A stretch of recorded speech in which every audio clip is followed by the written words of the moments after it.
దేవుని పరిశుద్ధ నామమునకు మహిమ కలుగును గాక.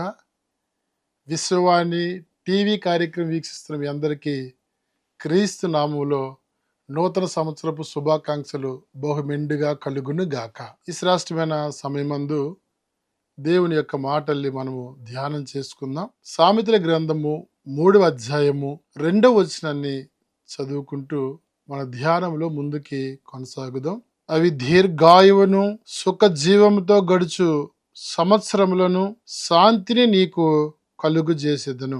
నూతన సంవత్సరములో ప్రవేశింపజేసిన ప్రభు మనకిచ్చినటువంటి శ్రేష్టమైనటువంటి ఈ మాటను బట్టి మనం ప్రభువుని స్తుతించవలసిన వారమై ఉన్నాము. గతించిన కాలంలో ఎన్నో ప్రతికూల పరిస్థితులు, ఎన్నో ఆటంకాలు, వీటన్నింటినీ ప్రభు అధిగమించి మన కాపాడి నూతన సంవత్సరంలో ప్రవేశింపజేసిన దేవుడు మనకిచ్చినటువంటి శ్రేష్టమైన వాగ్దానాన్ని మనం గమనించినప్పుడు అవి దీర్ఘాయువును సుఖ జీవనముతో గడుపు సంవత్సరమును శాంతి నీకు అనుగ్రహించబడును. సుఖ జీవనములతో గడుపు సంవత్సరాలు మనం పొందుకోవాలి అంటే క్రీస్తు ఇచ్చినటువంటి ఆ సమాధానము, శాంతిని మన హృదయంలో మనము అనుభవించాలి అంటే మొదట ప్రభు ఇచ్చినటువంటి ఒక కండిషన్ మనం చూస్తూ ఉంటాం. 3వ అధ్యాయము 1వ మాటను మనం గమనించినప్పుడు, నా కుమారుడా నా ఉపదేశమును మరువకము, నా ఆజ్ఞలను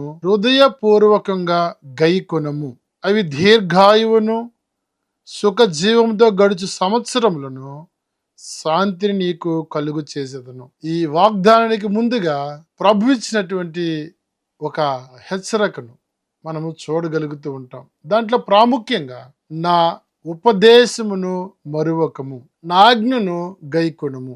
ఈ 2 కార్యాలు మనం చేయవలసినగా ప్రభు మనకి బోధించటం మనం చూస్తుంటాం. ఈ 2 కార్యాలు మనం చేయగలిగితే ప్రభు ఇచ్చినటువంటి ఆయుష్ కాలాన్ని సుఖ జీవనములతో గడుపు సంవత్సరాలుగాను 5 రకాల ఆశీర్వాదాలని ఈ 3వ అధ్యాయంలో మనం చూడగలుగుతూ ఉంటాం. మొదటిగా ప్రభువారు అంటున్నారు, నా ఉపదేశములు మరువద్దు, నా ఆజ్ఞను గైకొనుము.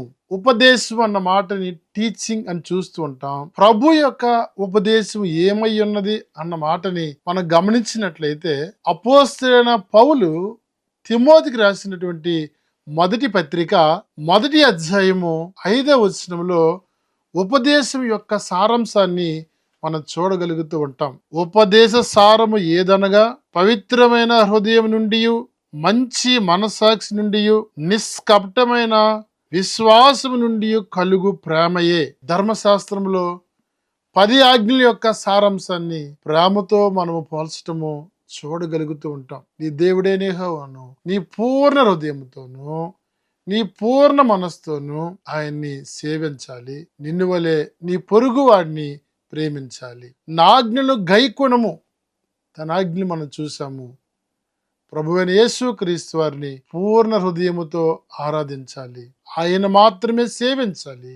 ఉపదేశం అనగా తన పొరుగు వాడిని ప్రేమించటము, మంచి మనస్సాక్షితో. పౌలు తిమోతికి రాస్తూ ఈ మాటల్ని చాలా చక్కగా వివరించటము మనం చూడగలుగుతూ ఉంటాం. నిష్కపటమైనటువంటి విశ్వాసముతోను మంచి మనస్సాక్షితోను మనము ప్రేమ కనపరచటమే ప్రభు యొక్క ఉపదేశముగా మనం చూడగలుగుతూ ఉంటాం. ఈ 2 కార్యాలని మన జీవితంలో మనం కలిగి ఉన్నప్పుడు ఈ సంవత్సరాలు అనగా మనం జీవించినటువంటి సంవత్సరాలు అవి సుఖ జీవనము అనగా సుఖముగాను సౌఖ్యముగాను మనం జీవించాలి అంటే ఆయన ఉపదేశాన్ని ఎన్నడూ మర్చిపోవద్దు. ఆయన ఆజ్ఞను మనం ఎన్నడూ విడిచిపెట్టకూడదు. అవి సుఖ జీవనంతో గడుపు సంవత్సరములు శాంతిని నీకు అనుగ్రహించదను. మన ఆయుష్కాలం అంతా సుఖవంతముగాను ఆశీర్వాదకరంగాను మన జీవనం అంతా సంతోషంతో గడపాలి భూమి మీద అంటే ప్రభు ఇచ్చినటువంటి ఈ సంవత్సరాలు మనకు ఆశీర్వాదకరంగా ఉండాలి అంటే ప్రభు ఉపదేశాన్ని ఎన్నడూ మర్చిపోవద్దు. ద్వితీయోపదేశ కాండము 11వ అధ్యాయము 12వ వచనము బి భాగాన్ని మనం గమనించినప్పుడు సంవత్సరం మొదలుకొని సంవత్సరమాంతం వరకు ఆయన కనుదృష్టి మన మీద ఉంచేవాడు. సంవత్సరం ఇచ్చిన ఆ దేవుడే సంవత్సరము ప్రారంభం మొదలుకొని సంవత్సరాంతం వరకు తన కనుదృష్టి మన మీద నిలిపి మన జీవిత కాలాన్ని ఆనందదాయకంగాను మన సంవత్సరాలు సుఖ జీవనములుగా ఉండేటట్లు చేయటానికి మనం చేయవలసిన ఈ 2 కార్యక్రమాలని అనుదిన విశ్వాస జీవితంలో మనం ప్రభువుకి కనపరచవలసిన వారమై ఉన్నాము. అలా చేసినట్లయితే సుఖముగా జీవించే ఆ జీవితంలో 5 ఆశీర్వాదాల్ని మనం చూడగలుగుతూ ఉంటాం. మొదటి మాటను మనం గమనిస్తే అనగా ఈ 2 కార్యాలు చేసినప్పుడు ఉపదేశాన్ని మర్చిపోకుండా ఆజ్ఞని గైకుంటే మనం సుఖంగా జీవించే జీవితంలో ఈ 5 ఆశీర్వాదాల్ని మనం చూడగలుగుతుంటాం. మొదటి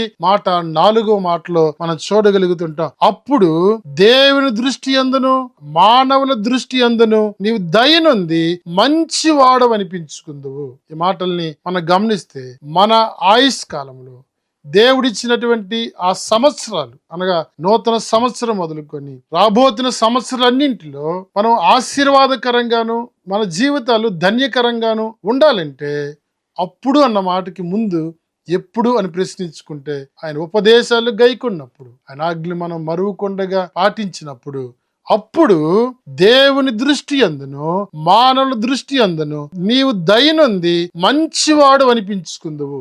మంచివాడు అనిపించుకోవటం అనేది ఇది ఆశీర్వాదకరమైనటువంటి మాటగా చూస్తూ ఉంటాం. సుగంధ తైలము కంటే మంచి పేరు గొప్పది.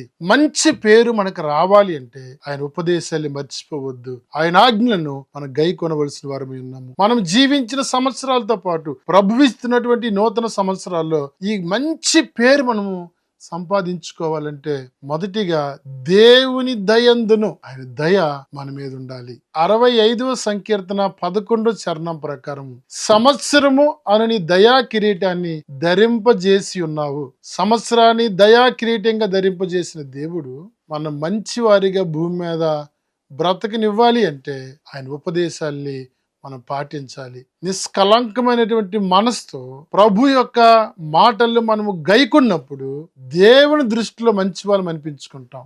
దేవుడి దృష్టిలో మంచి వాళ్ళు అనిపించుకున్న వారు మానవుల దృష్టిలో మంచివారు అనిపించుకోవడం అంత కష్టమే కాకపోవచ్చు. కాబట్టి ఆయన దయతో సంవత్సరమును దయా కిరీటాన్ని పొందుకున్న మనము మన భూమి మీద బ్రతికినప్పుడు మంచి వారిగా బ్రతకాలి అంటే మంచి మనస్సాక్షితో ప్రభువుని ఆరాధించాలి. 2వ ప్రాముఖ్యమైన ఆశీర్వాదాన్ని మనం చూడగలుగుతూ ఉంటే 6వ వచనము చివరి భాగంలో అప్పుడు ఆయన నీ త్రోవలను సరాలము చేయును. మనం వెళ్ళే మార్గాన్ని మనం చేస్తున్న ప్రయత్నాల్ని దేవుడు సరాలము చేయాలి అంటే ప్రభు యొక్క ఉపదేశాల్ని మనం మర్చిపోకూడదు. మన ప్రయత్నాలు సఫలం చేసే దేవుడు ఆయన మనకు తోడై ఉన్న దేవుడు మన మార్గంని సరాలము చేసే దేవుడు. ఒకళ్ళు గతించిన సంవత్సరంలో నీ ప్రయత్నాలన్నీ విఫలమయ్యాయేమో, నీ దారులన్నీ మూసుకుపోయాయేమో, ఇంకా మా వల్ల కాదులే అని వేదనతో ఉన్నారేమో, ఈ సంవత్సరంలో ప్రభు ఇస్తున్నటువంటి వాగ్దానము నీ త్రోవలను సరాలం చేస్తాను నేను.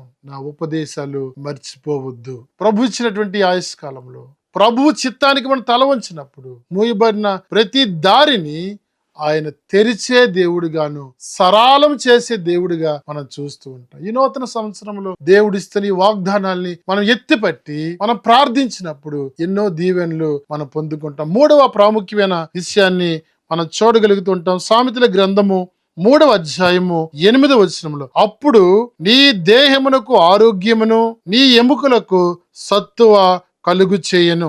ఎంత శ్రేష్టమైనటువంటి ఆశీర్వాదము. సంవత్సరంలో సుఖ జీవనములు గడుపు సంవత్సరాలు మన జీవితంలో పొందుకోవాలంటే, ఈ సంవత్సరము సుఖ జీవనంతో గడుపు సంవత్సరాలుగా మన జీవితంలో ఉండాలంటే ఆయన ఉపదేశాన్ని మనం మరువద్దు. ప్రభువారు అంటున్నారు నీ ఎముకలకు సత్తువ కలుగు చేస్తున్నాం. అప్పుడు నీ దేహమునకు ఆరోగ్యము నీ ఎముకలకు సత్తువను. ఒకవేళ అనారోగ్యంతో బాధపడుతున్నారేమో, గతించిన సంవత్సరంలో అస్వస్థతతో దుఃఖంతో ఉన్నారేమో, నిర్గమాకాండము 15వ అధ్యాయము 26 నిన్ను స్వస్థపరిచే యెహోవా నేనే. కాబట్టి ఈ మాటలు వింటున్నప్పుడు ఈ నూతన సంవత్సరంలో ఎలా ఉంటుందని దిగులు పడుతున్న మనకు ప్రభు ఇచ్చినటువంటి భరోసా, నా ఉపదేశములు మీరు మరువకుండగా నా ఆజ్ఞలు మీరు గైకుంటే నేను నీ దేహమునకు ఆరోగ్యమును కలుగు చేసేదను, నీ ఎముకలకు సత్తువ కలుగు చేసేదను. దుఃఖం ఇంకుండదు, నెమ్మది నీ జీవితంలో కలుగుతుంది, సమాధానం మన జీవితంలో కలుగుతుంది. ఎందుకంటే యెహోవా రాఫా, నిన్ను స్వస్థపరచు యెహోవా నేనే. ఆ మాటను మనం ఈ సంవత్సరంలో పొందుకొని మనం జీవించిన సంవత్సరములు అవి సుఖవంతముగా ఉండాలి అంటే ఆయన ఆజ్ఞను మనం గైకొనవలసిన వారమై ఉన్నాము. 4వ ప్రాముఖ్యమైన విషయాన్ని నేను తెలియచేయడానికి ఇష్టపడుతున్నాను. సామెతల గ్రంథము 3వ అధ్యాయము 10వ వచనములో, అప్పుడు నీ కొట్లో ధాన్యము సమృద్ధిగా నుండును, నీ గానుగల నుండి క్రొత్త ద్రాక్షరసము పైకి పొరిలి పారెను. పైన 9వ మాటను మనం గమనిస్తే, నీ రాబడి అంతటిలో ప్రథమ ఫలమును నీ ఆస్తిలో భాగమును ఇచ్చి యెహోవాను ఘనపరచుము. అప్పుడు నీ కొట్లో ధాన్యము సమృద్ధిగా ఉంటుంది, నీ గానుగులో నుండి క్రొత్త ద్రాక్షరసము పైకి పొరిలి పారును. ఎంత శ్రేష్టమైన ఆశీర్వాదము! నీ ఆస్తిలో రాబడి నువ్వు ప్రభువుకి ఇవ్వగలిగినప్పుడు, ప్రభు నీ గానుగు నుంచి క్రొత్త ద్రాక్ష రసము పైకి పొరిలే అనుభవాన్ని మనం చూస్తూ ఉంటాం. కీర్తనకారుడు దావీదు 23వ సంకీర్తన అంటాడు, ఆయన నా గిన్నె నిండి పొరులుచున్నది. ఎంత చక్కటి మాటని మనం చూస్తూ ఉంటాం. అనగా మన సంవత్సరాలు సుఖవంతముగా ఉంటూ మన యొక్క ఆశీర్వాదాలు పొంగి పొరిలే అనుభవాన్ని మనము పొందుకోవాలంటే ఆయన ఆజ్ఞను ఖచ్చితంగా గైకొనాలి. ఆయన ఉపదేశానుసారంగా మనం జీవించిన అనుభవాన్ని కలిగి ఉండాలి. ప్రభు ఎన్ని వాగ్దానాలు ఈ సంవత్సరంలో మన కొరకు సిద్ధం చేసి ఉన్నారు. మనం గమనిద్దాం. ఇక్కడ ఒక శ్రేష్టమైన మాట, నీ రాబడి అంతటిలో నుండి ప్రథమ ఫలమును ప్రభువుకి అర్పించు. మాటలు గమనించినప్పుడు ఈ మాటలు చాలా ప్రాముఖ్యమైనవి. ప్రభు కొరకు మన గుప్పెల్లి విప్పితే ఎంత ఆశీర్వాదకరము. సామెతల గ్రంథము 11:24లో మనం చూడగలుగుతూ ఉంటాం, వెదజల్లి అభివృద్ధి నొందిన వారు కలరు. ఈ మాటలు మనం అర్థం చేసుకోవాలి. ప్రభు ఇచ్చినటువంటి ఈ ఆశీర్వాదకరమైన సంవత్సరాల్లో మనకిచ్చినటువంటి ఆ సంపదను ప్రభు పని కొరకే ఖర్చు పెట్టాలి. ఎంత గొప్ప దీవెనంటే ప్రభు అంటున్నారు, ఆయన నీ గానుగుల నుండి క్రొత్త ద్రాక్ష రసము పొంగి పారును. ఈ మాటని మనం గమనిస్తే ఎంత అద్భుతమైనటువంటి దీవెన. క్రొత్త ద్రాక్ష రసము పొరిలి పారాలి అంటే నీ సంపదల నుండి దేవునికి ప్రథమ ఫలం ఇవ్వము. ఈ మాటలు వింటున్నప్పుడు ప్రభు మన ఆశీర్వదించిన కొద్దీ మనము సువార్త పరిచర్యలో ఖర్చు పెట్టగలిగితే, దేవుని యొక్క పరిచర్య కొరకు సంతోషంతో మనం ఇవ్వగలిగితే, పరిచర్య కొరకు వెదజల్లిన అనుభవాన్ని మనం కలిగి ఉంటే ఎన్ని దీవెనలో మనం చూడగలుగుతూ ఉంటాం. ఈరోజు విశ్వాన్ని మిషనరీ పరిచర్య గురించి తెలుసుకుంటున్న మీ అందరిని బట్టి నేను ప్రభువుని స్తుతిస్తూ ఉన్నాను.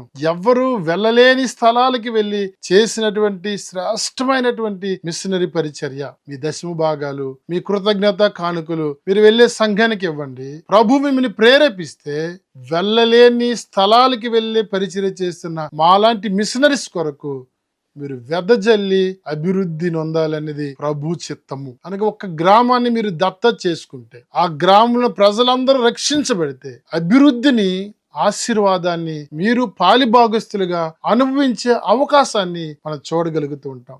ప్రభు మనకి ఇచ్చినటువంటి ఈ నూతన సంవత్సరంలో మనకి ఇవ్వబోతున్నటువంటి అనేక సంవత్సరాల్లో అవి సుఖ జీవనంతో గడుపు సంవత్సరాలుగా ఉండాలి అంటే ప్రభు యొక్క ఉపదేశాన్ని మర్చిపోవద్దు.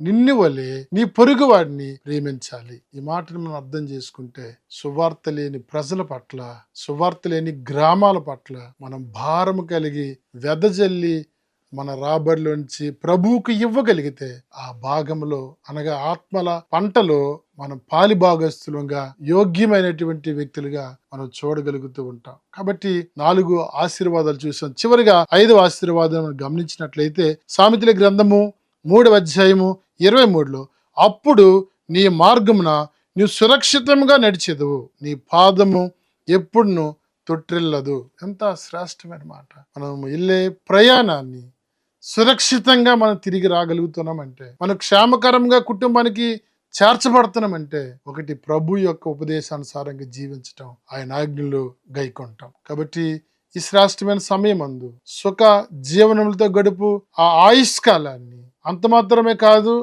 మన యొక్క రాబడి అంతట్లోనూ మనకి దేహానికి ఆరోగ్యమును, మన త్రోవలు సరళం చేసే ఈ మేలన్నీ మనం పొందుకోవాలంటే ప్రభు మాటకి లోబడి మనం జీవించినప్పుడే. ఎన్నో సంవత్సరాలు గతించిపోయాయి. ఈ సంవత్సరంలో మనం ఒక మంచి తీర్మానం చేసుకుందాం. ఈ సంవత్సరంలో నా ద్వారా కనీసం ఒక వ్యక్తికైనా సువార్త ప్రకటించాలి. నా ద్వారా ఒక గ్రామము క్రీస్తు దగ్గరికి రావాలి. మీరు వెళ్ళగలిగితే వెళ్ళి ప్రకటించండి.